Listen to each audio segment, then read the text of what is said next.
नमस्कार दोस्तों, स्वागत है आपके अपने YouTube channel classes with Ravi sir में। दोस्तों, आज पढ़ेंगे रुधिर के बारे में। विभिन्न परीक्षाओं के लिए महत्वपूर्ण टॉपिक रुधिर। रुधिर क्या है, किस प्रकार काम करता है? दोस्तों, तो रुधिर जो है एक क्या बोलते हैं, तरल संयोजी ऊतक है। क्या है? तरल संयोजी ऊतक है। तो रुधिर क्या है? एक तरल संयोजी ऊतक है। इसकी जो प्रकृति होती है वो क्षारीय होती है। कैसी होती है प्रकृति? क्षारीय होती है। यानी कि इसका जो पीएच मान है 7.4, यानी कि जिसका पीएच मान 7 से अधिक होता है वो क्या होता है? क्षारीय होता है। जिसका 7 से कम होता है वो क्या होता है? अम्लीय होता है। और जिसका 7 होता है तो वो उदासीन होता है। ठीक है।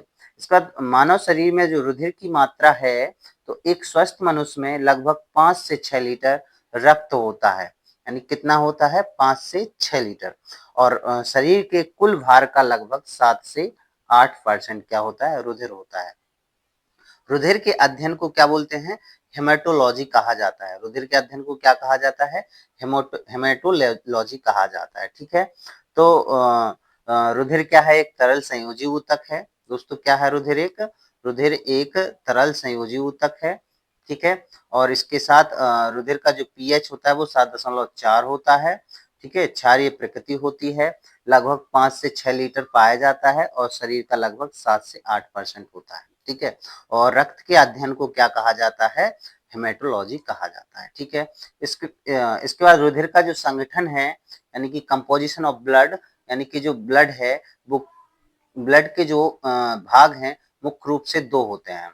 तो जो ब्लड है वो किन किन से मिलकर बना होता है? प्लाज्मा और रुधिर कणिकाएं। किन किन से मिलकर बना होता है? प्लाज्मा और रुधिर कणिकाएं।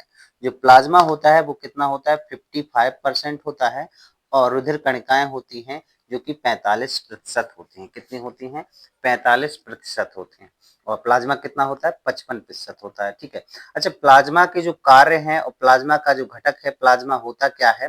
तो इसमें लगभग 90 से 92% तो जल होता है। प्लाज्मा में क्या होता है? 90 से 92% लगभग क्या होता है? जल होता है। ठीक है।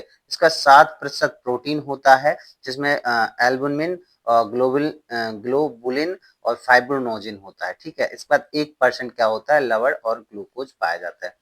ध्यान रखने वाली बात क्या है? यदि प्लाज्मा से फाइब्रोनोजिन हटा दिया जाए तो शेष भाग को बोलते हैं सीरम। ध्यान रखना, सीरम किसे बोलते हैं?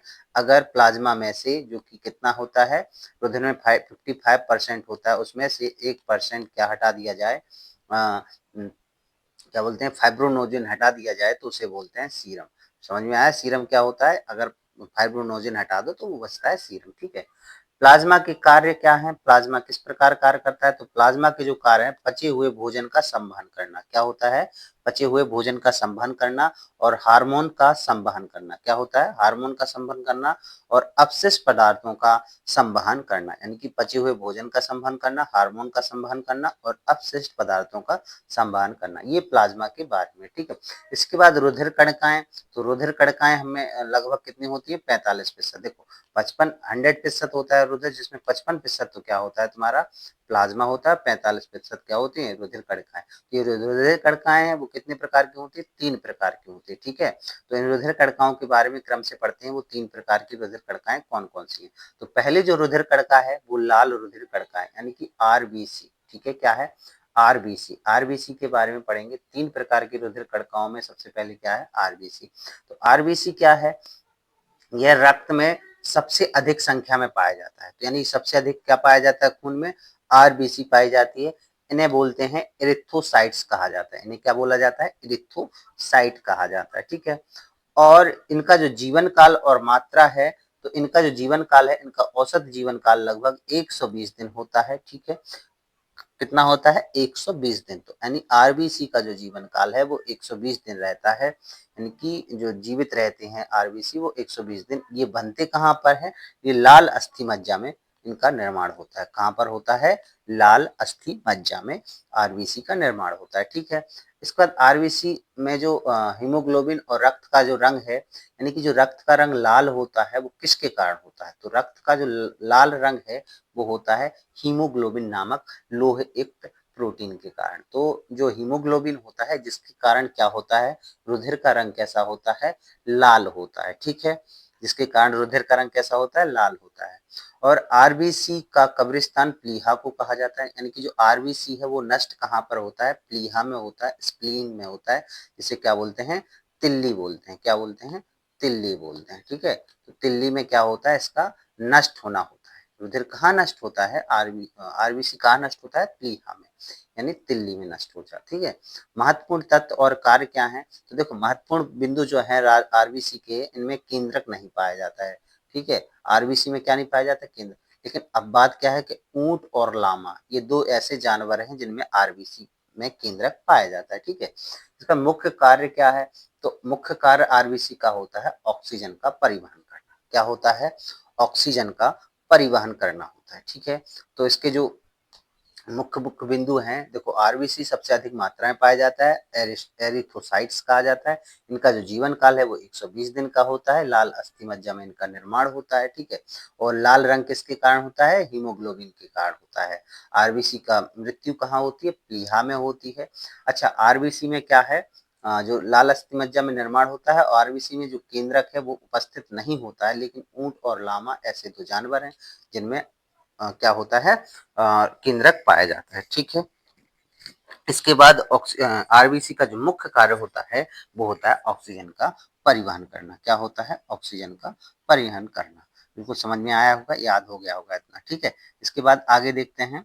आगे जो है, आगे क्या है तुम्हारा, डब्ल्यूबीसी। ठीक है, डब्ल्यूबीसी यानी श्वेत रुधिर कणिकाएं। पहला क्या था, आरबीसी यानी लाल रुधिर कणिकाएं, दूसरा है डब्ल्यूबीसी। डब्ल्यूबीसी क्या है, देखो ये इनमें केंद्रक पाया जाता है। अभी हमने क्या बोला था कि आरबीसी में केंद्रक नहीं पाया जाता, लेकिन डब्ल्यूबीसी में केंद्रक पाया जाता है।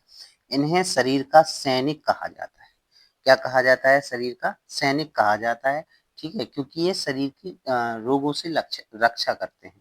आरबी जो डब्ल्यूबीसी है वो रोगों से क्या करता है, रक्षा करता है। ठीक है, इसके बाद एड्स में डब्ल्यूबीसी विशेषकर टी लिम्फोसाइट्स की मात्रा कम हो जाती है, यानी जब एड्स होता है तो डब्ल्यूबीसी की संख्या कम हो जाती है। ठीक है, आरबीसी का कब्रिस्तान भी प्लीहा को कहा जाता है, यानी तिल्ली को कहा जाता है आरबीसी का वो कब्रिस्तान। ठीक है, और इसके बाद श्वेत रुधिर कणिकाएं डब्ल्यूबीसी को ल्यूकोसाइट जो है कि 2 से 5 दिन के होते हैं और रोगों से रक्षा करते हैं। ठीक है, यानी इम्यूनिटी बढ़ाता है कौन, डब्ल्यूबीसी। ठीक है, इसका जो निर्माण है श्वेत अस्थि मज्जा में होता है। कहाँ होता है, श्वेत अस्थि मज्जा में होता है। ठीक है, उसके बाद ल्यूकोसाइट को, यानी कि ये क्या है, श्वेत रक्त कणिकाएं।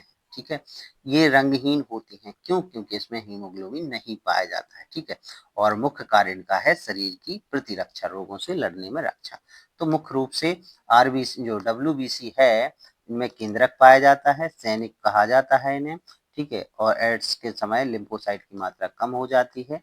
ठीक है, और 2 से 5 दिन का इनका जीवन काल होता है, रोगों से लड़ने की शक्ति होती है, और इनका जो निर्माण है वो कहाँ होता है, श्वेत अस्थि मज्जा में होता है। ठीक है, श्वेत अस्थि मज्जा में होता है, और ये श्वेत रक्त कणिकाएं रंगहीन होती हैं क्योंकि इनमें हीमोग्लोबिन नहीं पाया जाता है। इसके बाद जो आगे क्या है, प्लेटलेट्स। तो तीसरा जो है प्लेटलेट्स है। तीसरा क्या है, प्लेटलेट्स। ठीक है, इन्हें थ्रोम्बोसाइट्स भी कहा जाता है।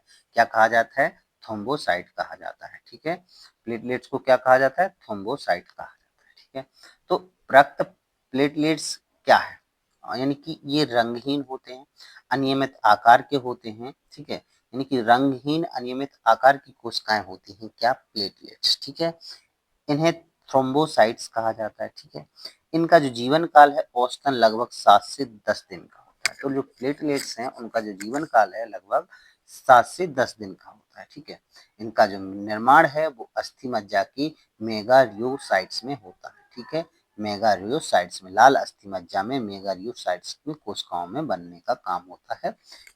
ठीक है, प्लेटलेट्स का। ठीक है, अब प्लेटलेट्स का जो मुख्य कार्य है वो चोट लगने पर रक्त स्त्राव को थक्का बनाने में मदद करना। ठीक है, जो खून बहता है उसको रोकने में मदद करता है कौन, प्लेटलेट्स। ठीक है, तो रक्त स्त्राव का, यानी कि जो विटामिन के की कमी होती है उसको पूर्ति करने का काम प्लेटलेट्स का होता है। ठीक है, रक्त थक्का बनने की प्रक्रिया शरीर के, यानी कि रक्त स्त्राव होता है, प्लेटलेट के सक्रियण होता है, और एकत्रित होना रक्त का थक्का, यानी कि ये सब क्या दिखाया गया, रक्त का थक्का दिखाएगा। ठीक है, तो रक्त के थक्का बनने में कौन सहायक होता है?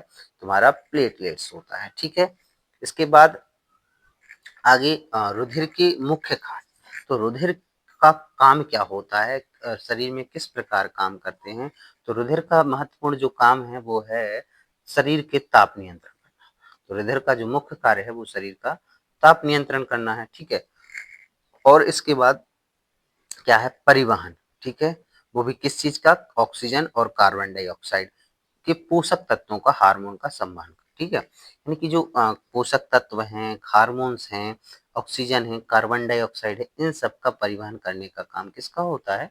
रुधिर का होता है। ठीक है, तो ऑक्सीजन का और कार्बन डाइऑक्साइड का और पोषक तत्वों और हार्मोन्स का ये संवहन कौन करता है? परिवहन कौन करता है? रुधिर करता है। ठीक है, और इसके बाद रक्त का थक्का, जो कि विटामिन के की कमी से होता है। तो ये जो रक्त का थक्का है और चोट लगने पर विटामिन के फाइब्रिनोजन की मदद से रक्त स्राव को रोकता है, जो कि अभी हमने प्लेटलेट्स के बारे में पढ़ा था। ठीक है, रक्त के थक्का बनाने में भी सहायक होता है। ठीक है, रुधिर का कार्य होता है ये। ठीक है, इसके बाद रोगों से रक्षा, यानी कि शरीर में जो रोग होते हैं जीवाणुओं से लड़ने के लिए काम कौन करता है? रुधिर करता है। ठीक है, शरीर का सैनिक जैसे WBC।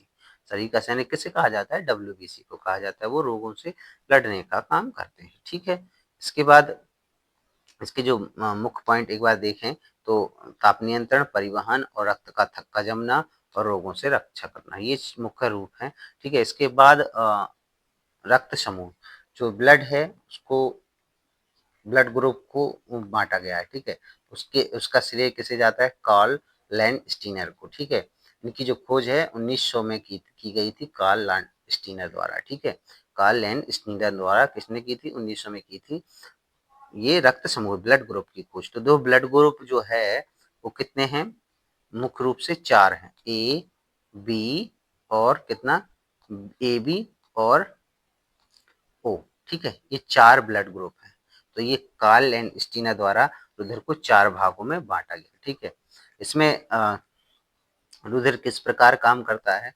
तो देखना, रक्त समूह का निर्धारण लाल रक्त कणिकाओं में मौजूद एंटीजन के आधार पर होता है। किसके आधार पर होता है? एंटीजन के आधार पर होता है। और सर्वदाता यूनिवर्सल जो है रक्त समूह वो है O, जिसमें एंटीजन नहीं होता है। ठीक है, और सर्वग्राही है AB, जिसमें एंटीबॉडी नहीं होता। ध्यान रखना, सर्वग्राही कौन है? सर्वग्राही तुम्हारा है AB, यानी कि ये सबसे रुधिर ले सकता है। और सर्वदाता है O, जो सबको रुधिर दे सकता है। जो सबको रुधिर दे सकता है उसमें एंटीजन नहीं होता है, जो सबसे रुधिर ले सकता है उसमें एंटीबॉडी नहीं होता है। ठीक है, इसके बाद RH फैक्टर, इसकी खोज लैंडस्टीनर और बीनर ने रीसस नाम।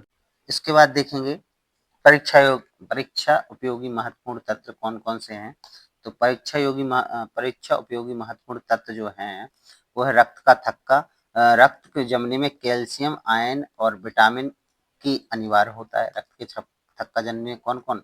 कैल्शियम, आयरन और विटामिन की अनिवार्य होता है। ठीक है, रक्त का दबाव जो होता है, रक्त का दबाव यानी कि एक सामान्य व्यक्ति का बीपी जो है 120/80 mmHg होता है, जिसे स्फेग्मोमैनोमीटर द्वारा मापा जाता है।